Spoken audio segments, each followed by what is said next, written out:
রহমান কিরণ, হ্যাঁ, সহসভাপতি, গাজীপুর মহানগর আওয়ামী লীগ। আপনি কোথায় যাচ্ছিলেন? আমি ট্রিটমেন্টের জন্য ইন্ডিয়া যেতে চাচ্ছি। কত টাকার বিনিময়ে যাচ্ছিলেন? টাকা টোকা কোনোই করো না। তো টাকা ছাড়া আপনি ইন্ডিয়াতে যাচ্ছেন, কার মাধ্যমে যাচ্ছেন? আমি তো চিনি না ওদের। আমার যে লোক এই লোক তো এখানে কত টাকা কন্ট্যাক্ট হয়েছে আপনার?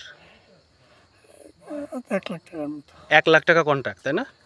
আচ্ছা, বুঝতে পারছি, ঠিক আছে।